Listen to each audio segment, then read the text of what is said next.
The member for Chisholm. Thank you, Mr Speaker. My question is to the Treasurer.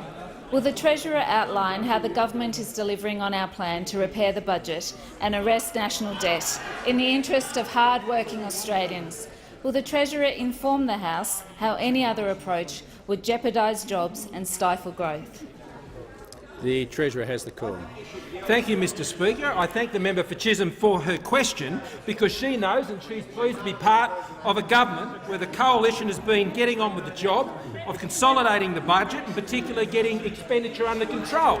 Under expenditure under this government, we have so far taken through this parliament budget improvement measures which count for $14 billion, Mr Speaker. That's what already we've been able to achieve as a government just since the last election, Mr Speaker. But in addition to that, under the budgets of those opposite, spending grew in real terms at 4.2% a year, Mr Speaker. That's what those opposite did with spending. It grew at 4.2% a year.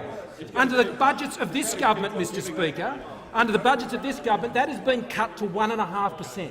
Now, that is a dramatic reduction in the growth of spending, which is arresting the debt. And we have a plan, Mr Speaker, to continue to consolidate the budget. And the budget is projected to return to balance in 2021.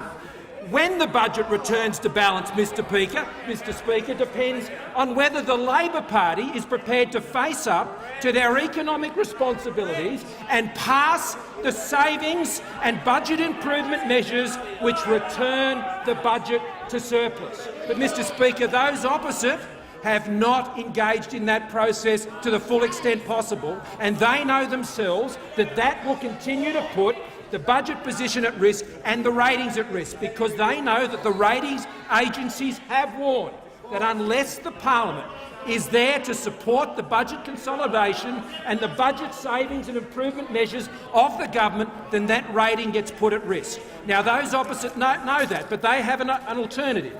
And that alternative is not to reduce the deficit more, not to pass more budget savings measures, but to actually increase the deficit by $16.8 billion. They think the answer to saving the rating is to increase the deficit by $16.8 billion. And that is after, Mr Speaker, they abolish things like the corporate tax cuts for small and medium-sized businesses. Small and medium-sized businesses in this term. They want to oppose those cuts, Mr Speaker, that actually help small and medium-sized businesses give workers more hours. And we know, Mr Speaker, that our plans are designed to drive investment and drive jobs and drive growth. And we're in a competitive market.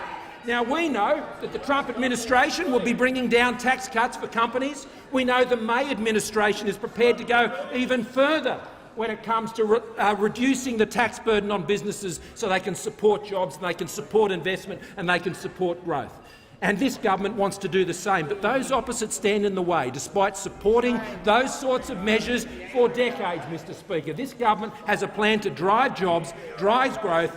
This opposition only has a job to drive the budget into the ground.